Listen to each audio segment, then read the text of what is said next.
সম্মানিত দর্শক মণ্ডলী, আসসালামু আলাইকুম। আমি মোহাম্মদ মামুন রেজা, প্রাথমিক প্রাণী চিকিৎসক। তো আজকে সকালে হঠাৎ আমাকে কল দেওয়া হয়েছিল যে ভাই আমার বাছুরটি কী যেন শরীরে গোটা গোটা বাড়িয়েছে। তো আমি যাওয়ার পর ওখানে দেখলাম যে গরুটিকে আসলে ল্যাম্পি স্কিন ডিজিজ হয়েছে। তো দেখার পর আমি আমার চিকিৎসা দিলাম, তাকে বিভিন্ন টিপস সাজেস্ট করলাম। করার পর আমি আসলাম। তো তার কয়েকদিন পর আমি প্রতিনিয়ত গেলাম, তারপর যে দেখলাম তো আলহামদুলিল্লাহ বাছুরের এখন এই অবস্থা। বাছুরটি অনেকটাই সুস্থ। তো খামারি অনেকটাই আনন্দিত এটা দেখার পর। তো আসলে এইটা তো এক ধরনের ভাইরাস, আপনারা জানেন, যেটার তেমন কোনো অ্যান্টিবায়োটিক নাই।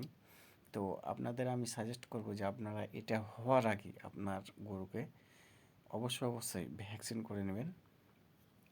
আমার এলাকা থেকে যারা আমার ভিডিওটি দেখছেন তারা অবশ্যই আমার সাথে যোগাযোগ করবেন। তো আপনারা খামারি ভাইরা যারা আমার ভিডিওটি দেখছেন তারা অলরেডি মাঠে নেমে পড়েছে ল্যাম্পে। তো আপনারা অবশ্যই সাবধান হয়ে যান এবং আপনার গরুকে ভ্যাকসিন করে নেন। তো ভিডিওটি ভালো লাগলে অবশ্যই আমার চ্যানেলটা সাবস্ক্রাইব করবেন এবং লাইক, কমেন্ট, শেয়ার করবেন।